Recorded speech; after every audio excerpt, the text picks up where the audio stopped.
Boa noite, meus amigos, meus irmãos. Mais uma vez, aqui com o nosso programa Espiritismo em Foco. E hoje nós temos a alegria de receber meu querido amigo Paulo Jorge, do Centro Espírita Trabalhador de Jesus, meu amigo, já sócio do programa, que está aqui com a gente, né? Desde o início do programa, há 8 anos, né? Durante esses 8 anos, Paulo Jorge, né? Todo ano está aqui com a gente, 2 vezes por ano, às vezes até mais, mas sempre nos ajudando a fazer esse programa. Um amigo querido que sempre que a gente pede, ele prontamente ele se coloca à disposição para nos ajudar a fazer esse programa. E hoje o tema que ele trouxe para a gente é um tema também muito bom, bacana para a gente refletir, todos nós juntos. Amigos e inimigos, companheiros de caminhada. Então vamos conversar sobre esse tema que tem muito a ver, né, com o Evangelho, com Jesus, entender o que ele quis dizer com isso aí. Nós mudamos nosso WhatsApp, tá? Estamos com um novo telefone. Se você quiser ligar para fazer uma pergunta, nosso DDD é 22 999 7151 16.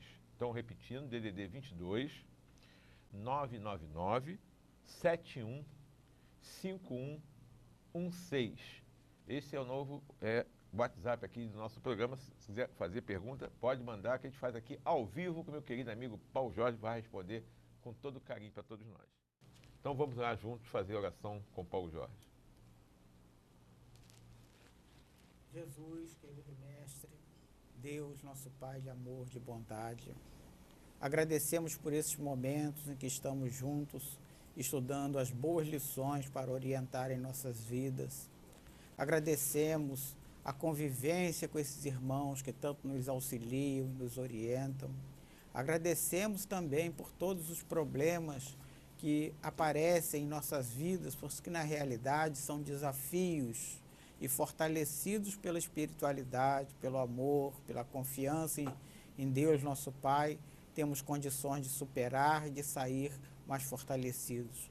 Por tudo agradecemos por essa emissora que nos coloca agora em contato com muitos irmãos, e pelas pessoas envolvidas por este trabalho e pela oportunidade da tarefa. Muito obrigado, Jesus, muito obrigado, Deus, nosso Pai. Fiquem sempre conosco, nos apoiando e nos intuindo, nos auxiliando. Assim seja. Que assim seja. Então vamos começar a trabalhar, meu amigo. Então, amigos e inimigos, companheiros de caminhada. Paulo, por que se fala tanto em amizade ultimamente, né? Que a gente vai lá nas redes sociais, está lá, a gente tem para mais de 5 mil amigos, né? Dia do amigo. Fala uma coisa sobre isso. Por que está aí? Será que realmente está crescendo a amizade, o respeito, ou isso é só de mentirinha? Isso é só falácia, né? Renato, na realidade a gente vê, as redes sociais incentivaram muito essa convivência, essa troca, né? Porque às vezes a preguiça não nos deixa procurar o outro, não nos deixa abraçar, estar em contato e participar, nem sempre das coisas boas. Muitas vezes quando a gente tem um contato de amizade, a gente participa também das coisas desagradáveis. Mas no Facebook é mais fácil, quando tem uma coisa desagradável, você vai lá e bloqueia, e com a pessoa não dá para bloquear. Eu quero ter 1 milhão de amigos, já nos dizia Roberto Carlos em uma de suas músicas, né? Eu 1 milhão não sei se tenho não, mas 5 mil já estou beirando só no Facebook. E, enfim, mas será que essas relações são verdadeiras? Esta é a preocupação. E não é só nossa esta preocupação. Isso é internacional, porque já se tentou, órgãos internacionais, estabelecer um dia da amizade. Até tentaram mesmo, de fato. O fato é que em vários países do mundo se comemora o Dia do Amigo. E aqui no Brasil, nós temos instituído, lá na Câmara, né, dos Deputados, se chegarmos lá nas datas comemorativas, está lá instituído o dia 18 de abril. Só que foi uma data que não pegou muito, né? Por quê? Porque um argentino, né? Nós e os argentinos ali, né? Sempre na interação com os argentinos. Um argentino, em 1969, no dia 20 de julho, ele ficou assim muito contente com um fato que ocorreu no mundo. Foi a chegada do homem à Lua, né? 20 de julho de 1969. E essa chegada, ele ficou tão empolgado com isso que resolveu escrever muitas, mas muitas cartas e mandar para pessoas que ele não conhecia. Tinha um endereço, mas não conhecia.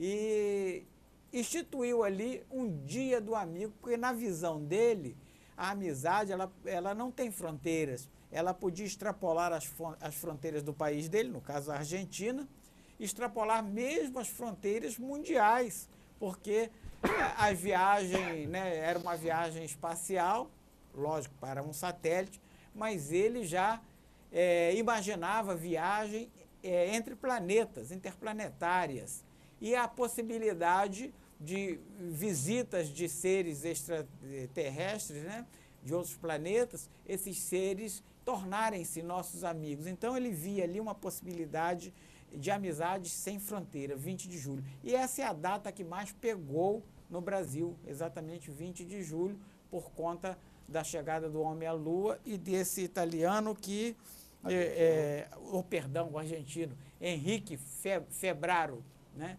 Henrique Febraro, argentino. E o dia 18 ficou para lá. Mas as redes sociais, voltando a elas, né? Aproveitando aí para venderem produtos, porque imagino que os amigos presenteiam aos outros, aí as lojas de R$ 1,99 fazem a festa, né? Mas instituiu aí várias datas do Dia do Amigo. Tem Dia do Amigo virtual, Dia do Amigo disso, do Amigo daquilo, mas o Dia do Amigo mesmo que pegou no Brasil foi o dia 20 de julho. Por conta disso aí. Mas brasileiro inventa cada coisa. Então, oficialmente, o Dia do Amigo é dia 18, mas a gente comemora no dia 20. Exato. Coisa de brasileiro, né? Oficialmente no Brasil, porque é uma data comemorativa registrada né, oficialmente. Não, no Brasil. E mundialmente? Mundialmente, parece-me que seria dia 31 de julho. Mas isso aí não pegou também muito em todo que é país, não. Não, na verdade, é o comércio, né? Eu só questiono aqui no Brasil. A gente cria uma coisa e o brasileiro vai e faz um troço na data errada. Não é a data errada, não existe a data errada. Você falou que a data do amigo é dia 18, mas a gente comemora no dia 20. Mas o dia que o argentino mandou carta. Pô, o brasileiro é doido?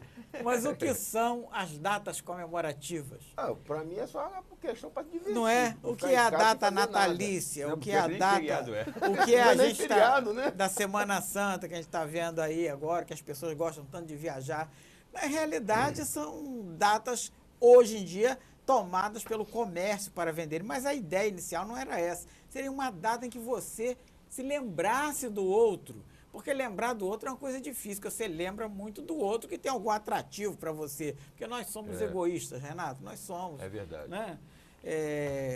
Sempre tem Marco é uma pessoa despojada, lembra das pessoas que o procuram ali, ele caridoso do jeito que é, mas nem sempre é assim. Às vezes quando você vê um amigo meio chato, um amigo com muita necessidade, muito pegajoso, a gente já desvia um pouquinho.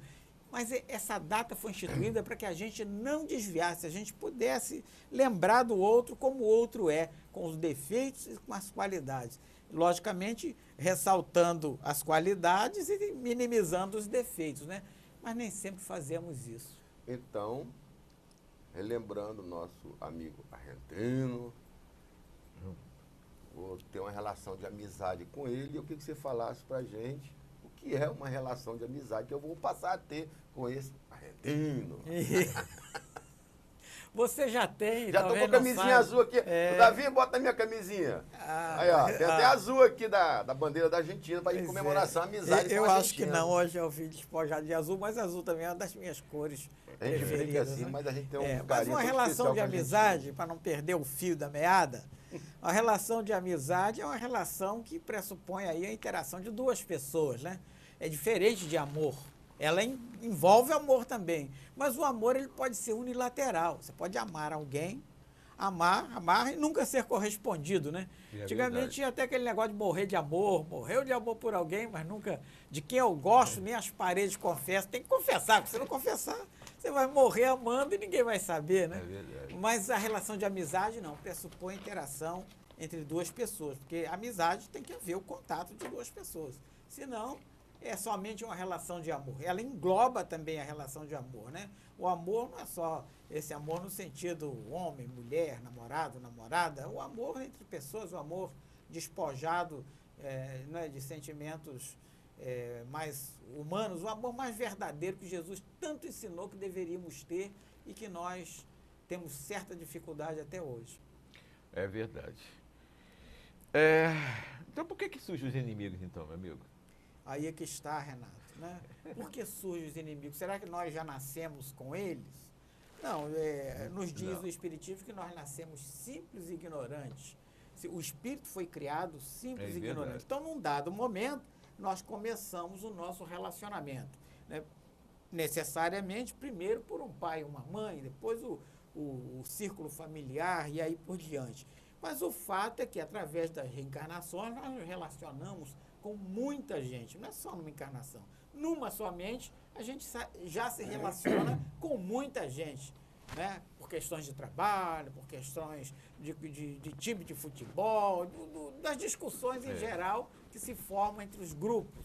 Mas imaginemos que durante as reencarnações esses relacionamentos são multiplicados. E se são multiplicados, levando em conta que nós nascemos simples e ignorantes, nós, através das dificuldades de convivência, a vida difícil, por conta mesmo da nossa necessidade em desenvolver a parte intelectual que vai levar junto a parte moral, nós também vamos adquirindo algumas deficiências, alguns defeitos. Orgulho, egoísmo, inveja, arrogância, uma série de defeitos o ser humano tem. Exatamente esses defeitos que a doutrina espírita tanto nos chama a atenção e nos coloca ferramentas para que nós consigamos, assim, diminuí-las e irmos nos aperfeiçoando ao longo da vida. Mas por conta dessas dificuldades é que a gente vai adquirindo os inimigos, né? Nós não agradamos a todos, infelizmente. É verdade. Você falou aí sobre Jesus há pouco. Aí eu fiquei pensando aqui se ele se preocupava com essas relações de amizade, né? Tanto se preocupava que nos deixou vários ensinamentos, né? Reconciliai-vos o mais depressa com o vosso inimigo enquanto estáis com ele a caminho. Através de Mateus 5, versículo 25, foi uma dos ensinamentos do mestre, nos dizendo que a gente tem que procurar o inimigo e transformá-lo em amigo. O fato dele, na realidade, também, quando buscou os seus discípulos, para auxiliá-lo na sua tarefa de disseminar a boa nova, que são os ensinamentos de Deus, o evangelho de Deus sobre a terra, ele também procurou amigos, porque sem amigos ele não conseguiria, né, alcançar a todos, como de fato alcançou, multiplicar seus ensinamentos.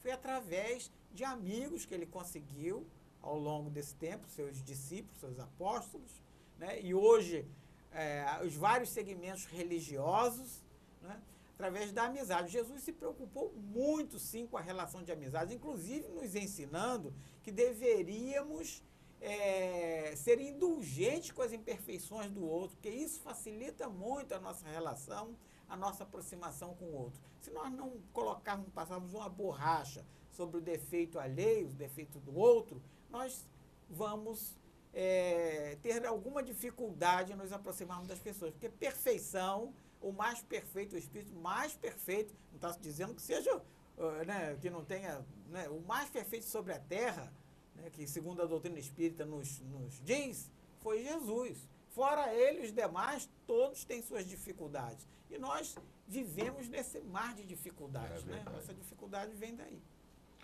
Ok. Existem muitos livros, né, e filmes que abordam as relações de amizade. Você pode citar um ou alguns desses livros e filmes? Os livros, se pegarmos o próprio Evangelho, é um convite à amizade, porque o Evangelho prega a união das pessoas, a codificação espírita, o livro dos espíritos, o livro dos médiuns, né, a amizade, o plano espiritual com o plano carnal, os ensinamentos passados, é uma relação de amizade. A literatura acessória da doutrina espírita, a literatura complementar, as obras psicografadas por médiuns, tipo Chico Xavier, Divaldo Pereira Franco e outros, né, também mostram em todas essas obras as relações de amizade, né, a amizade, o fortalecimento, o trabalho realizado a muitas mãos através dessa relação de amizade. E em termos de filmes, poderíamos citar, por exemplo, Inimigo Meu, né, um filme lançado em 1985. Este filme fez muito sucesso na época, porque falava da briga entre dois seres, e olha só, dois inimigos que não eram inimigos desse mundo. Lembremos do argentino lá, né, que já imaginava as viagens espaciais, né? Duas pessoas, um da Terra, né, em uma nave, e o outro numa outra nave, que era uma nave alienígena. E esta nave, eles guerreando, caíram num planeta. Esse planeta é um planeta difícil de viver, só conseguiram sobreviver através da aliança de um com o outro. Lógico que de início foi difícil, não foi nada de amizade. Foi por causa exatamente do interesse de um e se manter vivo necessitava do outro. Só através do trabalho conjunto conseguiriam sobreviver. E daí vem outros problemas, né? Esse alienígena, por exemplo, engravidava e ele ia falecer durante o parto, né? Era uma gravidez complicada, né? Na espécie dele era o homem, o masculino que engravidava. E o outro teria que tomar conta, né? O terráqueo lá, tomar conta do filho do outro. E nisso aí gerou uma relação, é um filme bom de ver. Alguém pode dizer assim, mas filme de 1985, aqueles efeitos especiais, para a época, gente, era algo assim maravilhoso. E para hoje ainda é muito bom. Vale a pena ser visto, a gente encontra facilmente aí nas mídias, já caiu em domínio público, né? Inimigo Meu, com Dennis Quaid, Brian James, Luiz Gossetti, enfim, vários atores de renome. Mas tem também uma longa viagem mais recente, de 2014, relata a briga ali de duas personalidades da Segunda Guerra Mundial. Eric Lomax foi um engenheiro inglês, e este engenheiro encarregado de construir uma estrada de ferro, onde hoje é a Birmânia, para quem não está muito ligado, onde tinha um outro filme mais antigo, A Ponte do Rio Kwai, foi na mesma região. Uhum. Né? Então, ele encarregado em construir essa ponte, foi aprisionado por Takashi Nagase, né?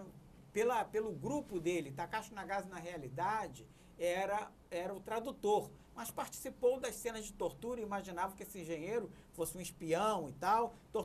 Os japoneses torturaram eles. E quando termina a guerra, cada qual vai para o seu lado, Eric Lomax não consegue reconstruir a sua vida. Por quê? Porque ficou com aquela obsessão na cabeça, né? Ele tinha que encontrar os seus algozes e tinha que tirar a vida deles. De alguma maneira, queria se vingar, achando que a vingança é uma coisa boa, né? Aquela velha máxima de matando a cobra, cessa o veneno, coisa que absolutamente não é verdade. É verdade, Sabe disso? isso. Quando se desencarna, efetivamente não se morre, o espírito sobrevive e torna-se um obsessor mais poderoso ainda, porque não tem as barreiras da carne, as limitações da carne. Bom, ele procura seus algozes e encontra, quando volta na mesma região, encontra o Nagase lá. E como encontra o senhor Nagase? O senhor Nagase também estava procurando aquelas pessoas a quem prejudicaram, a quem seu grupo prejudicou. E ele encontra o Nagase modificado, porque enquanto ele estava procurando os seus torturadores para matá-los, né, para destruí-los, segundo a ideia dele, o Nagase estava procurando para se regenerar, para resgatar, para auxiliar aqueles a quem ele prejudicou. Olha que diferença de mentalidade. Isso está muito bem retratado nesse filme, Uma Longa Viagem, um pouco mais difícil, porque ainda é um filme que ainda está aí protegido e tal, mas acha-se aí nos streamings de vídeo, né? Netflix e outros, né? Acha-se com facilidade. Locadora não existe mais, né, Renato? Acabou. Acabou. Mas, enfim, a mídia retrata bem as relações de amizade. Vale a pena a gente procurar, porque a gente aprende muito com esses casos. É verdade. Nessas relações de amizade, que a gente conhece a pessoa, por que a gente, de cara, às vezes simpatiza com a pessoa e em outras ocasiões que a gente conhece outras pessoas, a gente não simpatiza, parece que tem uma parede entre essas duas pessoas. Meu filho. O que é isso? Parece que tem uma parede, né? Parece que tem uma parede invisível. E às vezes quando não tem a parede que está face a face, a coisa é um pouquinho pior, né? É verdade. Mas porque às vezes a vida nos leva a conviver com quem a gente gosta e quem a gente não gosta também, né? Você vê como é que Deus é sábio.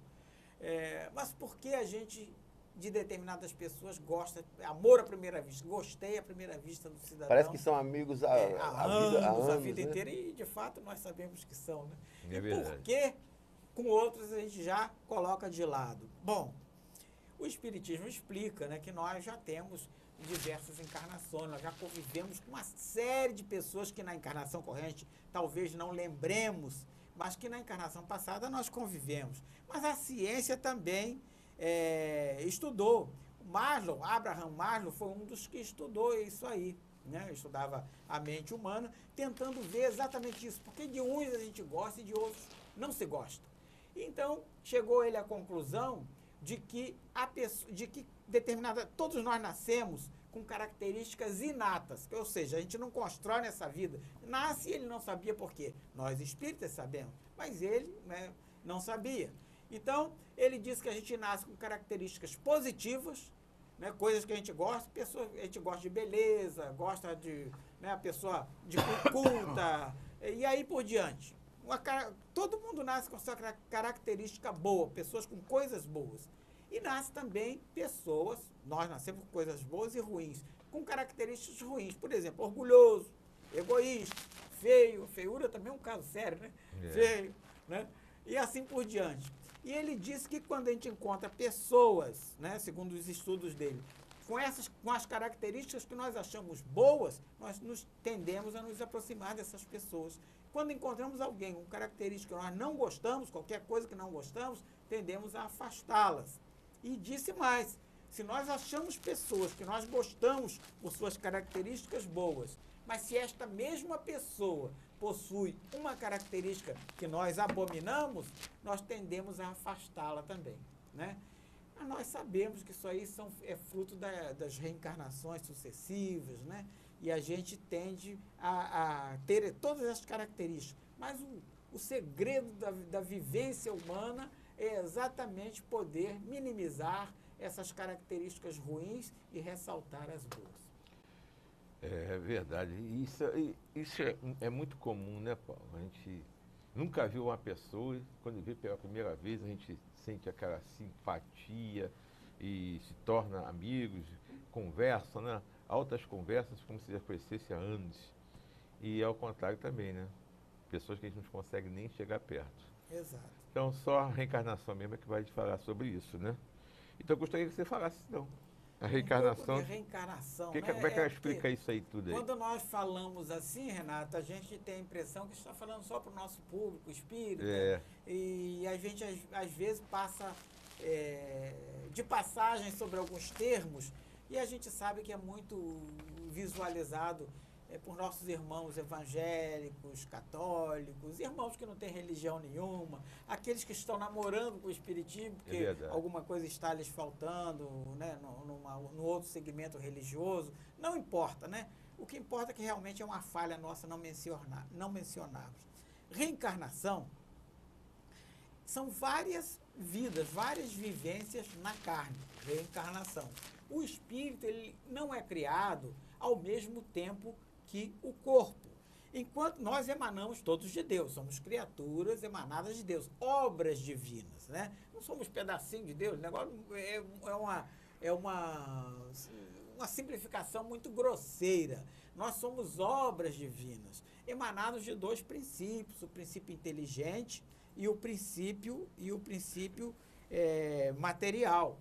Esses dois princípios eles vão dar origem, o princípio inteligente, através das suas modificações, ao espírito, o princípio material a várias coisas, hein? Dentre elas o nosso corpo físico. Isso. Vai dar origem à matéria bruta, ao fluido vital, ao perispírito, ou seja, nós somos criados, né, o corpo num momento e o espírito em outro momento. Isso aí. Para que o espírito aprenda, depois que o corpo acaba a sua vida útil, né, suas energias estão se esgotando, vital. esse corpo, olha, ele some, né?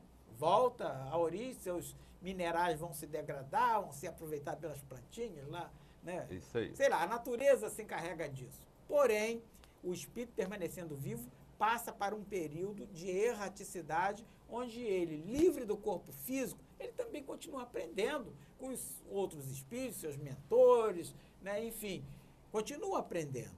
Mas para experimentar o que ele aprendeu, ele precisa reencarnar de novo. Verdade. Né? Não é como em outras religiões que ele tem um destino fixo ou que vai para um local muito bom ou um local muito ruim.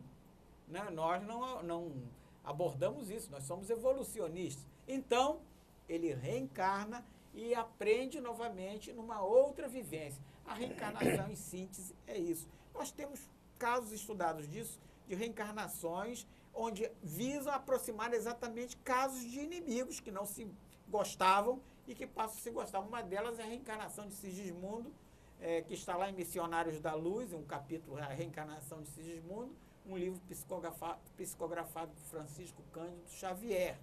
E nesse livro conta a reencarnação de um espírito que tinha vivido numa vida anterior, no mesmo nicho familiar, num triângulo amoroso, tira a vida do outro, mas que ele, na espiritualidade mesmo, começa a aproximação, né, de Adelino e Sigismundo, para nascer filho de Raquel, que era a esposa de Adelino, com o intuito de aproximar dois inimigos, transformar em amigos. Notemos aí que é uma reencarnação antipática, porque ele nasceu numa família que ele não tinha convivido antes, era alguém que ele não gostava.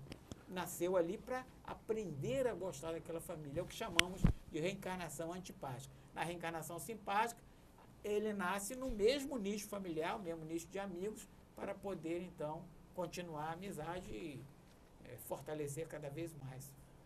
Só a título de curiosidade, você falou sobre reencarnação, que o espírito é criado em época diferente do corpo, e que ele utiliza o corpo para evoluir, passa um tempo no plano espiritual, depois pega outro corpo para evoluir mais ainda, colocar em prática os aprendizados, e aí ficou aqui na minha cabeça a pergunta: eu vou ter que reencarnar quantas vezes? 1, 10, 1000?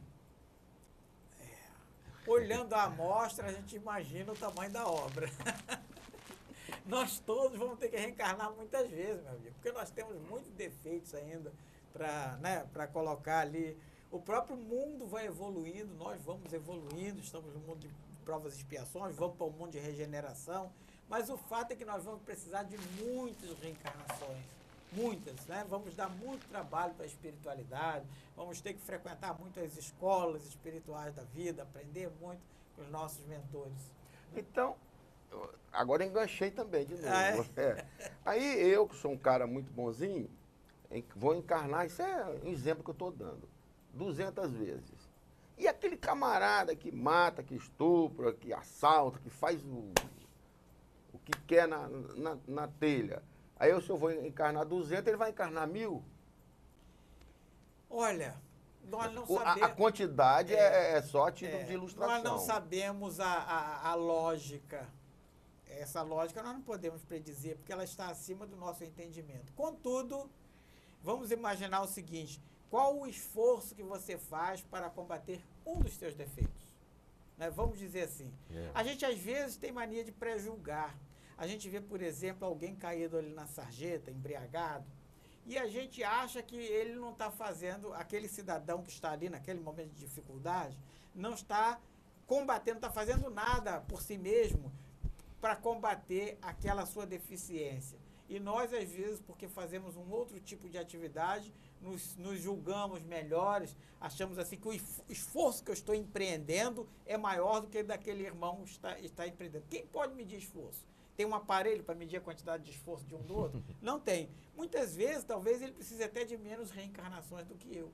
Mas a gente não tem como predizer. Isso aí é uma coisa individual, né? É individual. Isso aí então, é o livre-arbítrio, né? Então, um cara hoje que convive na minha mesma época, que comete atrocidades, ele pode evoluir muito rápido, dependendo da reforma íntima dele. Sim. Dependendo da reforma íntima, pode. Pode. É claro que pode. Ele pode se reformar, se melhorar, se arrepender, profundamente Isso, arrependido, arcar com o ônus das ações e eu permanecer nos meus erros, que não são tão gritantes, mas são erros. Né?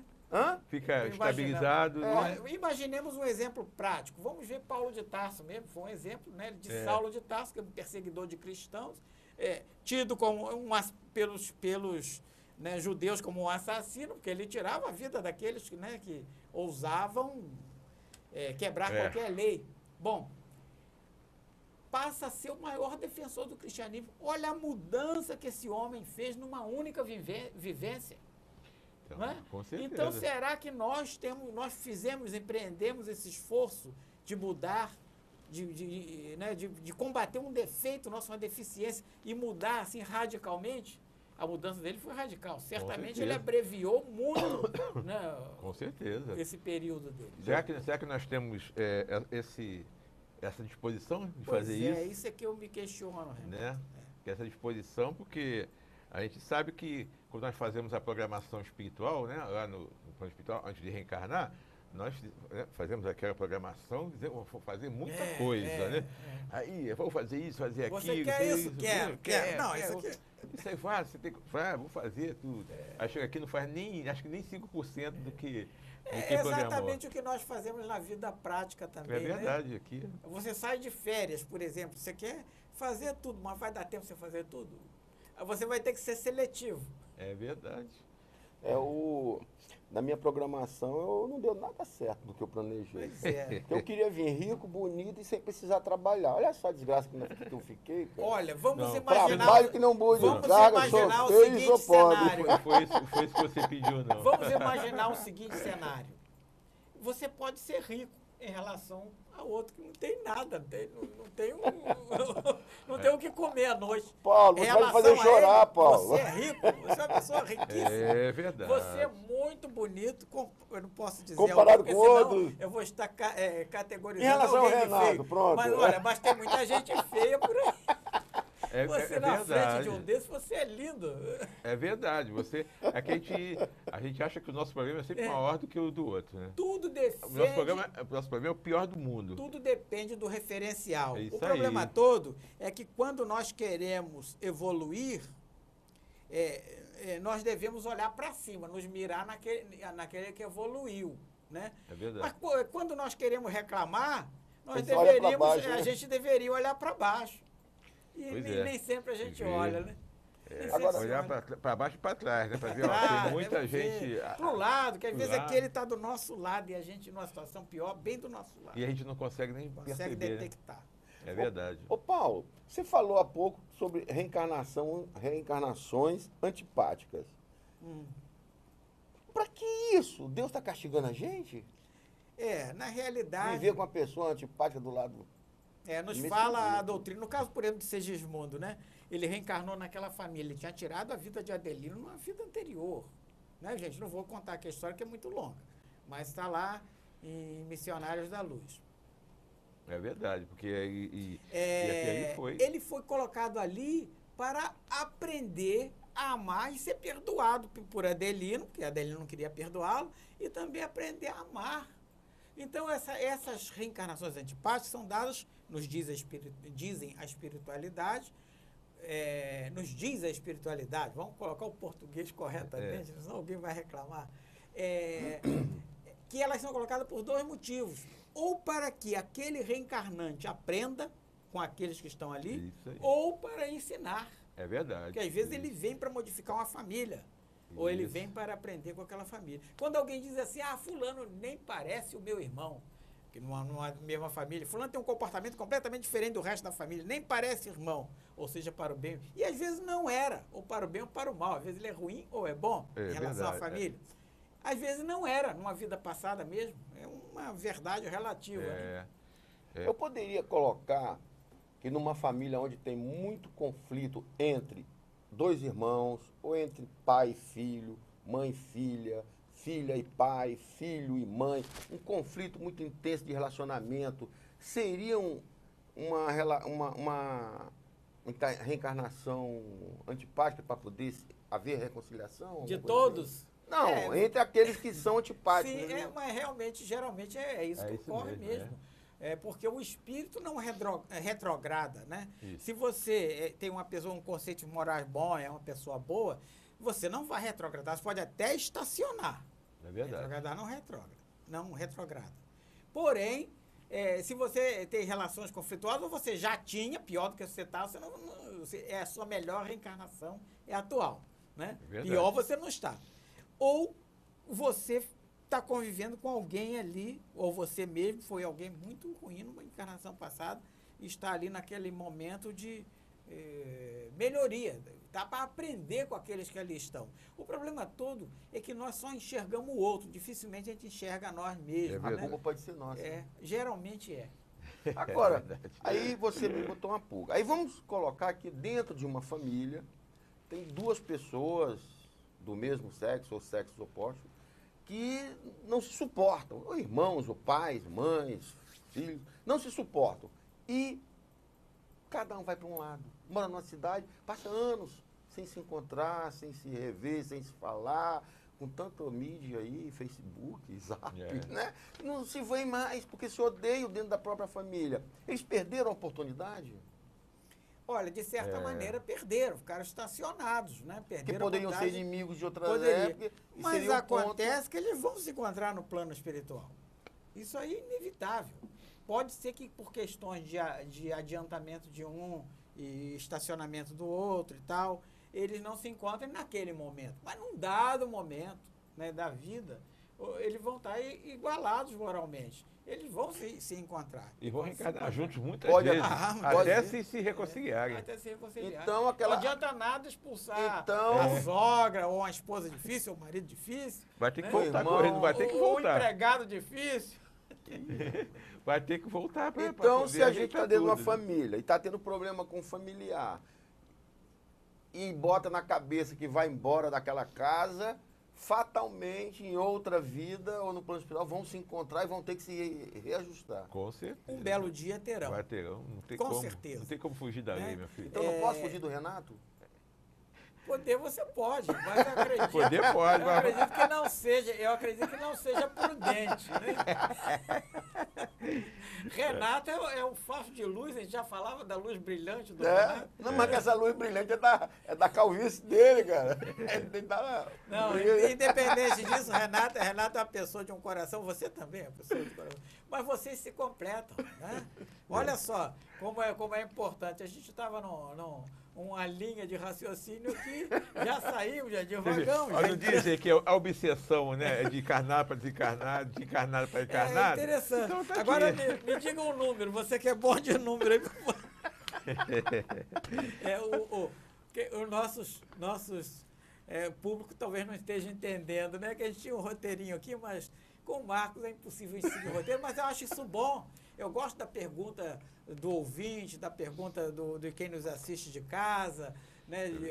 Do leitor quando a gente escreve, porque esse aí nos tira daquela nossa linha de raciocínio, nos obriga a mostrar. Né, e você quiser mandar um zap aqui para perguntar, DDD 22 999 71 5116, é nosso novo telefone. Pode mandar um WhatsApp aqui que o Paulo vai responder para a gente com todo carinho. E nós vamos fazer então agora um intervalo.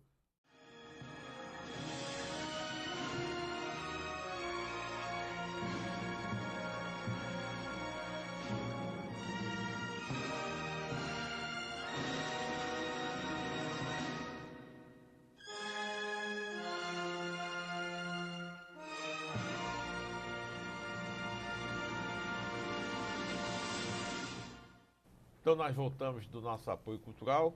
Então, você que está nos assistindo aqui pela Jovem TV, Canal 8 e Canal 9 no Jardim Esperança, meus amigos do Jardim Esperança, um abraço a todos que sempre assistem nosso programa ao vivo, e agora passando ao vivo direto para o Jardim Esperança.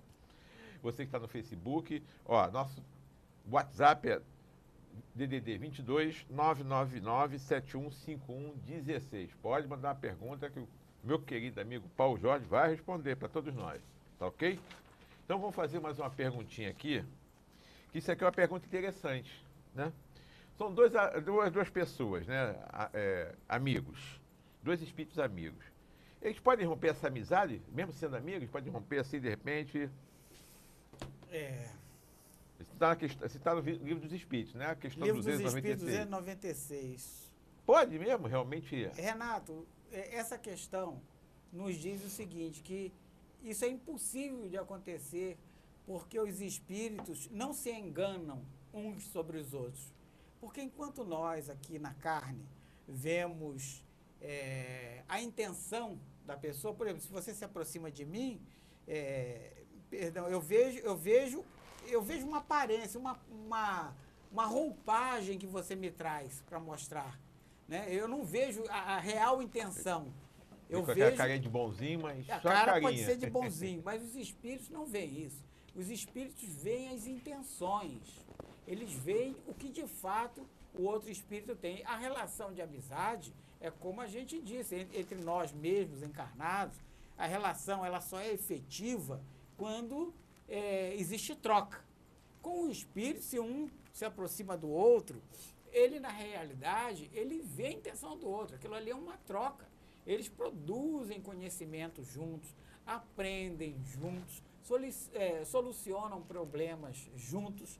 Né? A espiritualidade está rica de casos nos contando assim. A questão 296 nos fala exatamente isso, que não se altera, eles não deixam de ser amigos, exatamente por conta disso. Eles não se enganam uns sobre os outros. Eles veem exatamente o que o outro está imaginando e vê a intenção e não a ação. E se dois espíritos encarnados, eles são amigos, desencarnam, a amizade permanece, né? Neste caso, aí já pode permanecer ou não. A questão seguinte, 297, fala exatamente isso. Porque existem questões de amizade que elas são temporárias. Por exemplo, eu viajei, fui para um congresso profissional qualquer. Cheguei lá, passei uma semana numa determinada cidade. Fiz amizade com algum grupo de pessoas ali que discutíamos naquela ocasião o mesmo assunto. Enfim, formei ali uma amizade. Esta amizade, quando eu me separo, eu retornei para a minha cidade, ele na sua, a gente pode manter ou não. Se eu irrigo, é como uma planta. Se eu vou irrigando esta planta, ela naturalmente vai crescendo. Mas se eu deixo essa planta morrendo sem irrigá-la, ela vai sumindo, com o tempo some. Então, quando é esse caso temporário, ela some. Ela só não some, essa relação de amizade, se ela for verdadeira. Verdadeira enquanto encarnados, desencarnados, permanece no plano espiritual essa relação de amizade. Se ela foi temporária, quando desencarnados, essa relação tende também a esfriar, simplesmente deixar de existir. Né? Então, se é verdadeira, continua. Se não é verdadeira, para. E por que existem tantas famílias conflituosas? Porque existem tantas famílias conflituosas. As famílias conflituosas só existem porque tem seres conflituosos. A família ela é formada de pessoas. Nós estamos numa família, como o nosso laboratório é o núcleo espírita, mais importante é a família. Nós estamos ali para aproveitar as oportunidades que aparecem para nós, oportunidade de convivência. E notemos que a amizade entre familiares é até uma coisa, muitas vezes, difícil. Por quê? Porque quando há uma rusga qualquer, uma desavença qualquer entre dois familiares consanguíneos, a pessoa ofendida sabe exatamente como retrucar. Ele sabe exatamente onde está a ferida do outro. Né? Então, ele vai lá e põe o dedinho. Enquanto que amigos que se reúnem só nas situações boas, isso aí geralmente não acontece. A pessoa conhece o outro, mas não conhece profundamente como conhece aquele que está na relação familiar. Por isso existem, muitas vezes, famílias conflituosas, porque toda família é formada por seres e nós somos seres imperfeitos, portanto, seres belicosos, né, voltados ali a uma briga, quer sempre criar um caso, quer sempre disputar o seu espaço. E a família ela é feita exatamente para nos ensinar a comungar esse espaço, a dividir esse espaço com o outro, a ceder de um lado, a adquirir conquistas do outro e aí por diante. É uma tarefa muito difícil, muito difícil. Costumamos brincar, inclusive, dizer que Jesus não casou estranhamente, né? Não casou, 33 anos e tal, que a família, os filhos, né? Imagino que os netos, eu não tenho netos ainda, mas imagino que quanto mais cresça a família, mais chance de convivência, de harmoniar, mas também mais chance de acontecer alguma intercorrência nesse relacionamento possa existir. É verdade. Então, isso tudo aí, existe a figura do obsessor, né? Existe, claro. E aí? Como é que você pode falar sobre obsessão? Existe um negócio de famílias conflituosas e obsessores? Olha, nós temos por hábito botar a culpa sempre no obsessor. Foi o obsessor, né? Por que eu me comportei mal assim? Por que eu ofendi meu amigo aqui? Eu estava obsidiado, foi culpa do obsessor. Ou se eu quero, às vezes, dizer alguma coisa para alguém, e eu não tenho coragem, eu, Paulo Jorge, não tenho coragem, eu posso dizer assim, eu fui naquele momento, sofri influência de um espírito, né, que não gostava de você, eu acabei dizendo coisas que eu não queria. A culpa é sempre do obsessor. Falávamos da família conflituosa, e na realidade, muitas vezes esses conflitos dentro das famílias pode, na realidade, estar sendo também ali ter o dedo de algum obsessor no meio. Os nossos relacionamentos, nós sofremos também esses problemas relativos à obsessão. E o que é a obsessão em si? Sabe-se que os obsessores são pessoas que não gostam de nós. Nós temos obsessor de encarnado para encarnado, no caso, por exemplo, de uma família conflituosa, ou numa repartição, né, onde um não topa o outro, um vive criando caso com o outro, né? É uma obsessão de encarnado para encarnado. Temos obsessão de encarnado para desencarnado, ou seja, alguém que desencarnou, que eu não gosto da pessoa, eu continuo maldizendo aquela pessoa, continuo, né, desejando o mal para aquela pessoa, e ele desencarnou, mas nós sabemos que ele não morreu, o espírito não morre. Então, ele está no plano espiritual recebendo a minha influência negativa. É a obsessão de encarnado para desencarnado, né? Há também os casos das evocações, por exemplo, de mães que perderam seus filhos, né? Esse negócio, vou fazer aqui um culto para lembrar da memória do meu filho, etc e tal, e aquela choradeira e tal. Na realidade, aquilo ali, a gente está satisfazendo um egoísmo nosso, né? Um problema nosso. Eu quero resolver o meu problema. Qual é o meu problema? Da saudade com o outro que se foi. Eu queria que ele estivesse aqui, ele não está, né, em carne, né, ali, para que eu o veja, mas eu queria que ele estivesse. Então, isso impede um pouco a caminhada do outro, que o outro também quer nos atender, quer resolver o nosso problema, porque ele nos ama, mas ele está impedido de fazê-lo, porque ele não tem condições, não reúne condições naquele momento. Ele tem que cuidar, né, da sua própria vida, da sua evolução, para que no momento oportuno possa haver essa reaproximação novamente. Bom, então a obsessão nesse caso de encarnado para desencarnado. Tem a obsessão do desencarnado para o desencarnado. Um espírito que encontra o outro, que não gostava e passa a perseguir o outro. Desencarnados mesmo, porque desencarnados, eles têm mais chance de fazer isso, porque a visão deles não é a nossa visão terrena, eles enxergam muito mais, ouvem muito mais, que é com o ouvido do espírito, as suas sensibilidades, elas são todas aprimoradas porque não tem a limitação da carne, né? Então, eles podem enxergar o seu inimigo e continua essa inimizade também no plano espiritual, né? Então, isso aí ocorre, é a obsessão de desencarnado para desencarnado. E a obsessão mais comum, essa que a gente faz, de trazer as brigas, as discórdias, né? Tirando essa de encarnado para encarnado, que ocorre muito frequentemente, a do desencarnado para o encarnado. É a obsessão que nós tratamos, que trata lá o livro dos médiuns, né? Que faz e tem várias gradações. Por exemplo, ela começa com uma obsessãozinha simples, onde o obsessor, aquele que não gosta, descobre aquele cidadão encarnado e passa a colocar ideias na cabeça dele. Jogar uma ideiazinha, uma coisa simples, né? Naquele momento, em qual momento que ele joga? Todo momento? Não, não é a todo momento, porque geralmente nós estamos no estado de vigília, nós estamos acordados, ligadões, né? Mas naquele momento que nós nos desligamos, ou seja, durante o sono, ou noutros fenômenos quaisquer de emancipação da alma, né? Catalepsia, e aí por diante, né? Sonambulismo, e aí por diante. Não vamos tratar disso aqui.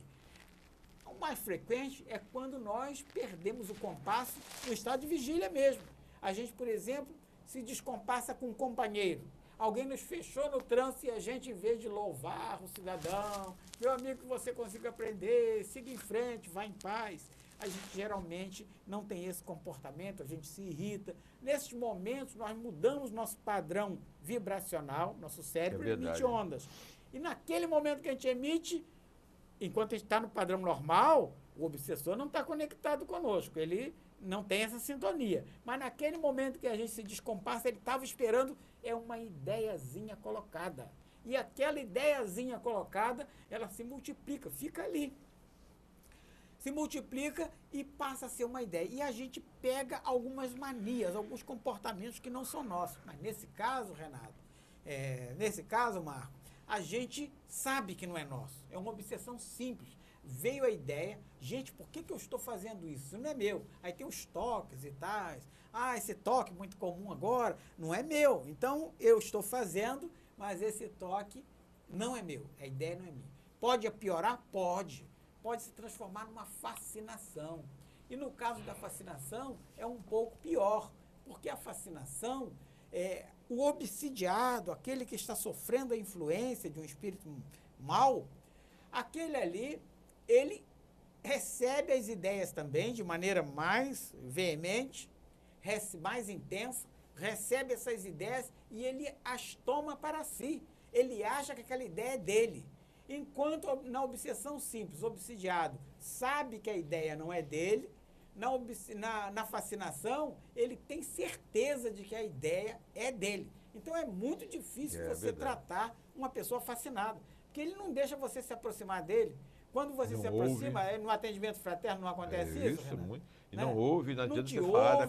Ele acha que o problema é que ele está certo, não adianta por mais que você fale. Então a abordagem requer um cuidado imenso, né? Um tato, né? Que poucos têm esse tato. Bom, Richard Simonetti até nos fala numa palestra dele, ele associa com doenças, de que a obsessão simples seria a neurose, né? Associada às neuroses, aos medos que a gente tem. E que quando ela já se transforma em fascinação, já seria algo mais grave, tipo uma psicose, que também é uma perturbação da mente humana, né? Traz vários transtornos, mais grave, portanto, né? E ele diz o seguinte, o neurótico constrói castelo nas nuvens. O psicótico mora nesses castelos, acredita tanto que habita esses castelos. E quem cobra o aluguel é o psiquiatra, né? Briguem com o Richard Simonetti, isso aí é ele que fala, não sou eu não, estou só repetindo. É verdade. Agora pode piorar um pouquinho, se transformar ali numa subjugação, né? Aí a coisa complica. Porque tem a subjugação física, onde o subjugado, né, o obsidiado, ele começa a se dilacerar, se machucar, se lesar fisicamente, e tem a obsessão moral, onde neste caso ele passa a fazer coisas tão ridículas que realmente a gente sabe que não é dele, ele está sendo manobrado de alguma maneira. Bom, em síntese, a obsessão são espíritos que não nos querem bem, eles estão ali para propiciar que a gente se separe, se isole, não fortaleça laços de amizade, porque quando você fortalece um laço de amizade, um ajuda a combater o outro. Vejamos, por exemplo, que em instituições tipo Alcoólicos Anônimos e outras, né, que tratam drogas, eles fazem aos pares, porque um auxilia sempre o outro, e os malfeitores não querem isso, não querem que nós tenhamos amigos. Então, exatamente por isso acontecem esses conflitos familiares, nos grupos e aí por diante. Acho que falei demais, vou deixar você falar um pouquinho. Então eu vou fazer você falar mais um pouquinho. Essa subjugação que você está falando, aquela tal é a mesma possessão que a gente vê em filme, livro. Aí é que está, né? Possessão e subjugação. Boa pergunta. Ele tem mania de botar a gente contra a parede, né? Eu não sei se eu vou sair desse emparedamento, mas vamos lá. Possessão e subjugação. No livro dos médiuns, no livro dos médiuns não fala em possessão. Kardec parou em subjugação e chegou mesmo a dizer que possessão não existia, né, naquele momento. Mas, como você sabe, Kardec publicava na Revista Espírita. E, num dado momento, esse termo possessão continuou sempre a existir.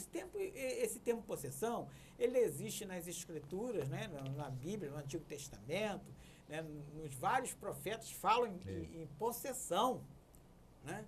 Tem esse termo possuído, possessão e tal, onde no Novo Testamento mesmo já fala em possessão, né? O obsidiado de Gerasa é um caso de possessão, né? Que ele ainda diz que quando o espírito é expulso, Jesus expulsa, pergunta o nome, meu nome é Legião, porque eu não sou um, sou muitos, e aí por diante e tal. Então esse termo sempre existiu no imaginário popular. Era comum, e as pessoas questionavam Kardec sobre isso. E ele estudou mais especificamente, e num dos números da Revista Espírita, me perdoe, não sei qual o número aqui de pronto, teria que consultar ali o nosso médium Google, talvez. Né? É verdade. Me perdoe, a gente não pode confiar em tudo que o Google nos diz, mas ele nos serve de índice para a gente pesquisar na literatura efetiva, que é a própria Revista Espírita, né? Enfim, na Revista Espírita, Kardec menciona possessão.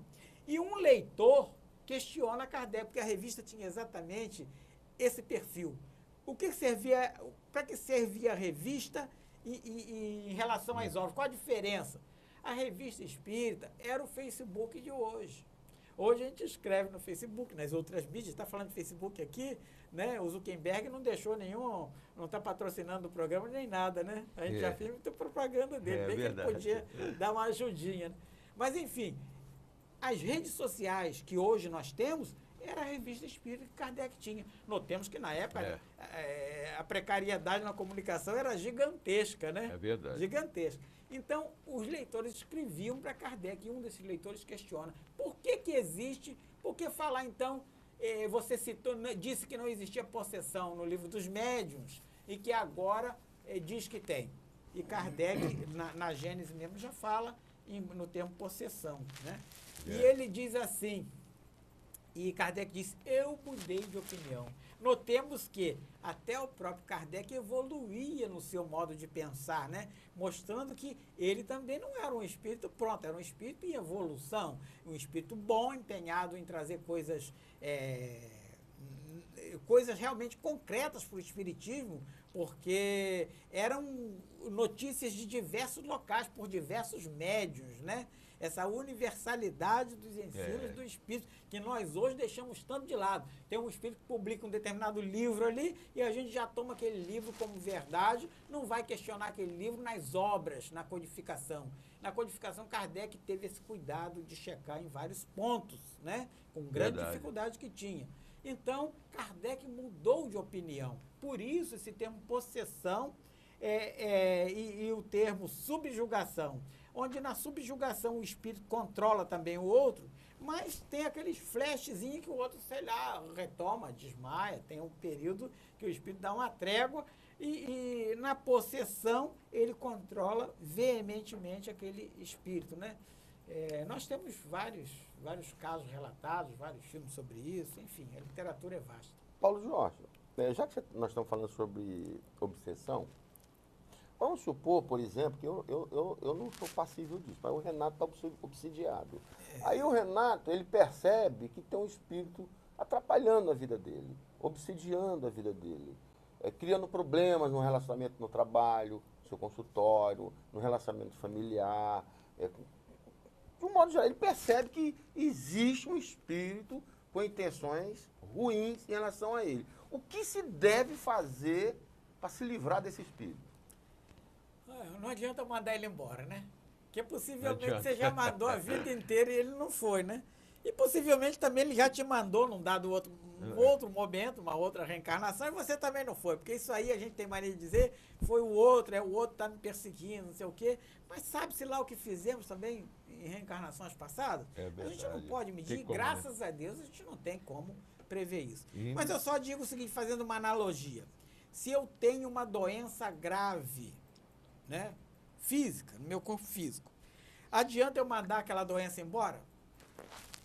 Não adianta eu mandar aquela doença embora, né? Não adianta, porque ela não vai.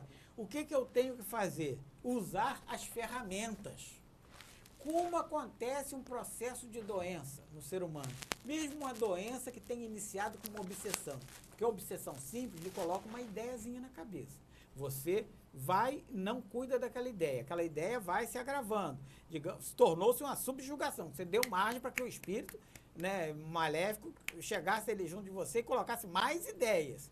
E você não controlou, não procurou. Naquele momento você já não tem condição de procurar. Você já tem que ser procurado para auxiliar, né? O momento da fascinação. Mas digamos que você não foi auxiliado. Transformou-se numa subjugação. Quais as ferramentas que você dispõe? Primeiro, a família, os amigos, né? Você tem que se conscientizar do seu processo de doença, de alguma maneira. Primeiramente, aconteceu mentalmente, né? Mentalmente. A mente está em comunicação com o seu corpo físico através do seu perispírito. Contaminou seu perispírito, contaminou seu corpo físico, contaminou seus órgãos, né? Seus sistemas fisiológicos. Então, quem cuida de órgão físico? O médico. Não adianta eu ir na casa espírita para cuidar do meu físico, do meu fígado doentio. Eu vou ter que procurar um médico, né, para cuidar disso especificamente. Mas, paralelamente, todos os outros tratamentos são desejáveis. Procurar minha entidade religiosa, né? Não tem que procurar o espiritismo, não, porque o espiritismo não faz milagre, não. O milagre, ele existe, mas ele é alguma coisa que demanda também um esforço íntimo. Eu tenho que fazer a minha parte. É o que Jesus falou para Lázaro, levanta-te e anda. Né? Lázaro tinha que fazer a parte dele. A todos que ele curou, qual era o conselho seguinte? Né? Quando ele cura Bartimeu, aquele cego que o procura, né? Ele ficou cego por um motivo qualquer e vai procurá-lo. Primeiro que ele não conseguiu chegar a Jesus, ele foi procurar com seus próprios recursos para chegar a Jesus. E não conseguiu, porque a multidão já estava em torno de Jesus, e ele não conseguiu, senta desolado à margem do caminho. Então, Jesus manda que seus discípulos o procurem, traga-me aquele homem. Mas como, Senhor? Aquele homem está lá sentado. E trouxeram Bartimeu. Bartimeu ficou surpreso, porque não achou que fossem procurá-lo. Quando chega até Jesus, Jesus pergunta para ele o quê? Que queres que eu faça? Ora, que ele já sabia o que queria, o cara estava ali cego na frente dele, né? É verdade, será que ele ia pedir o quê? Cravei um espinho aqui no meu dedo, queria que tirasse. Não, ele ia pedir um problema mais grave, queria enxergar de novo, enxergar novamente. Mas Jesus queria que ele dissesse, manifestasse. Então, o doente, o que aconteceu com Bartimeu, né, de Deus, os espíritos bondosos, eles querem que nós desejemos. Nós temos que querer. A coisa tem que ser de dentro para fora. O processo que começa de fora para dentro, contaminando aos pouquinhos, ele tem que ser expandido de dentro para fora, né? Então, aquilo ali tem que partir do cidadão. Essa consciência, acho que eu estou batendo no microfone, hein? Não foi Tá? bagulho. Saiu aí? Desculpa, hein? Então, isso tem que partir de dentro para fora, né? Eu não sou italiano não, mas eu falo com as mãos também, né? Então é um processo a múltiplas mãos. Não sei se me fiz claro. Esse milagre que a gente procura, né? Ah, eu vou procurar fulano, porque fulano é um cara milagroso, vai me curar. A casa espírita tal, oh, que maneiro, vou lá porque a casa tem um espaço, o cara dá um espaço, né, e tal. Tem uma palestra muito boa. Então, vou ali porque você... Não é assim. Existe esse milagre. Não desestimulemos ninguém também a procurar. Devemos sim procurar sua instituição religiosa, qual seja ela. Procure. É muito bom você ouvir as instruções, mas não abandone o tratamento. Porque na parte física, quem vai entender são os profissionais de saúde. Não é o dirigente da Casa Espírita ou aquele que o atendeu na assistência fraterna ou em qualquer outro órgão da Casa Espírita. Isso tem que partir de dentro para fora, essa conscientização. Então, os espíritos maus atuam de fora para dentro, mas os espíritos bondosos, né, minimizam e tal, através dos passos, da doação fluídica, mas o processo de cura mesmo, ele é de dentro para fora. É verdade. Paulo Jorge, tem uma passagem no Evangelho de Mateus, vou até ler aqui, que eu não tenho ela decorada, não. Eu queria que você dissesse como é que o Espiritismo interpreta essa passagem. Reconciliai-vos o mais depressa possível com o vosso adversário, enquanto estáis com ele a caminho, para que ele não vos entregue ao juiz, o juiz não vos entregue ao ministro da Justiça, e não sejais metidos em prisão. Digo-vos em verdade, que daí não saireis enquanto não tiveres pago o último ceitil. Está em Mateus 5, 25 e 26. Reconciliar-vos o mais depressa possível. Reconciliar é você fazer as pazes, né?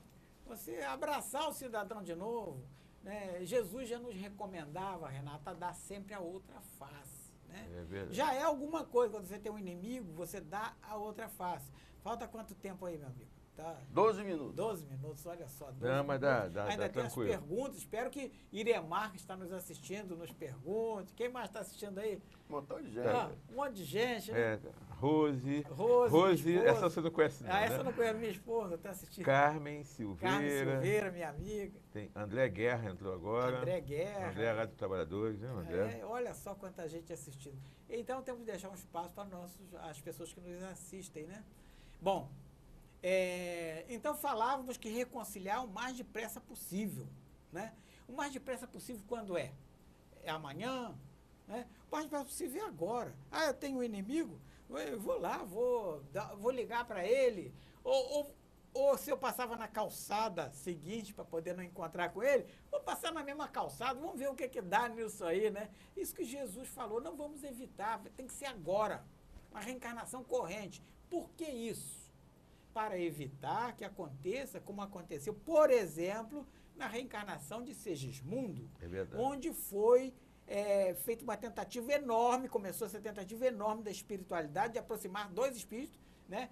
No caso Adelino desdobrado, que ele já estava reencarnado, de Segismundo que estava desencarnado, para que no plano espiritual, Adelino desdobrado e Segismundo desencarnado pudessem já ir fazendo as pazes até chegar aquele processo todo de diminuição perispiritual e até que ele nascesse no seio daquela família. Até convencer ele de recebê-lo como filho. Né? Isso, olha que trabalho enorme. Portanto, é recomendado para nós que façamos isso na reencarnação corrente, para não dar trabalho à espiritualidade. Nós mesmos podemos fazer. É melhor para todo mundo. Melhor para todo mundo, né?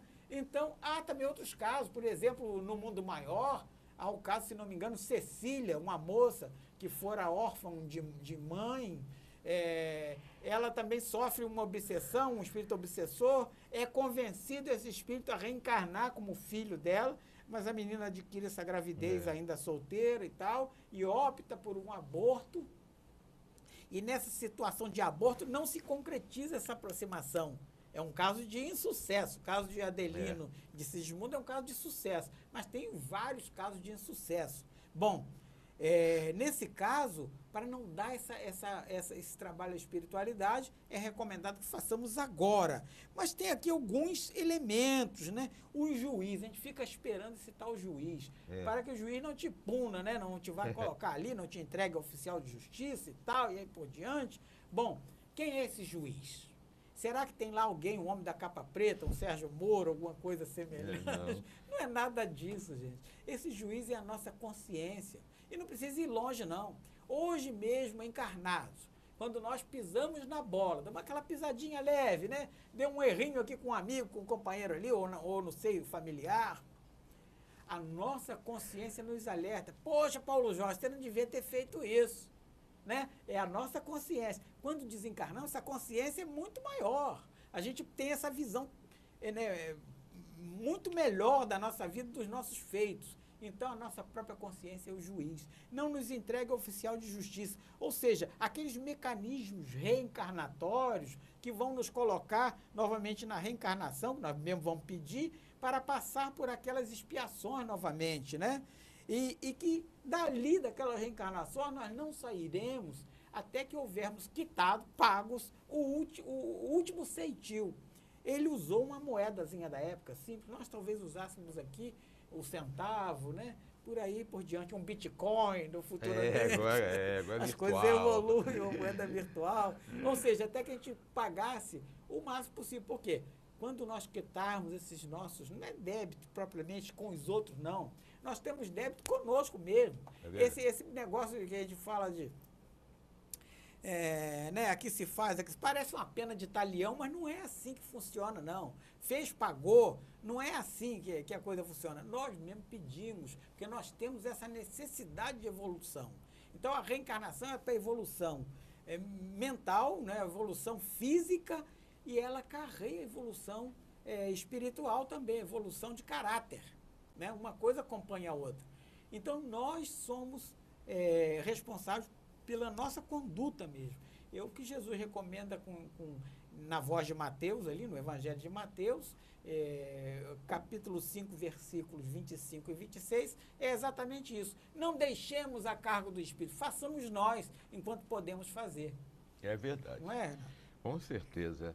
É melhor para todo mundo, né? Tira-se um peso enorme, né, da consciência. Isso aí. É um saco de 50 quilos que a gente tira dentro. Meu amigo, faltam 7 minutinhos. Vou fazer uma pergunta e depois eu quero que você já faça a sua conclusão, né, do tema de hoje. Então, o que nós temos que fazer para a gente conquistar amigos? Meu querido Renato, a vida da gente é exatamente essa busca de amigos, porque Deus nos fez seres gregários. Nós não fazemos nada sozinhos. Cada qual é responsável pela sua evolução, por minimizar os seus problemas, fazer com que o seu trigo interior, essa metáfora do trigo e do joio, né? Como o trigo uma coisa boa, o joio uma erva daninha, que o trigo prevaleça aniquilando o joio, aniquilando aquele lado que nós temos de ruim. Sim, é um dever nosso. E esse dever nós fazemos para nós mesmos, nós produzimos isso.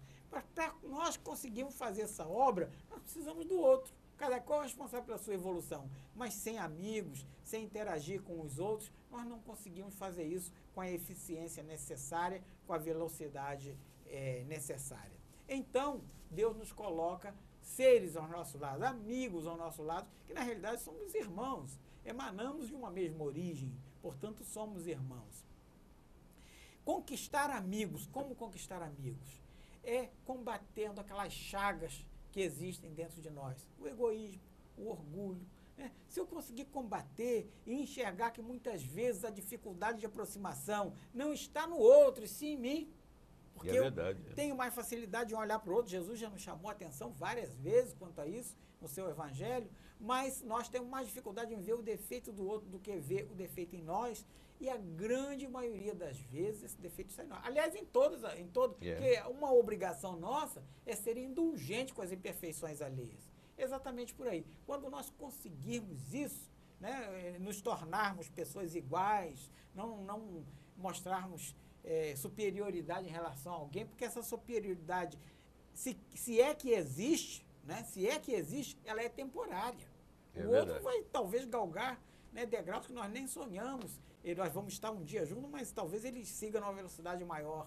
Enfim, o defeito, o problema é nosso, e também a responsabilidade e as conquistas são nossas. Nós devemos comemorar, Renato, nossas conquistas, comemoremos, né? Conseguimos um amigo, que bom, é ótimo uma relação de amizade. Tem um problema na nossa vida, que maravilha, não é problema nada, uma situação que se interpõe entre nós e o nosso objetivo, com o objetivo, na realidade, de nos fazer a função, de nos fazer crescer, porque nós vamos transpor, aquilo é um obstáculo, não, aquilo é uma chance, uma oportunidade.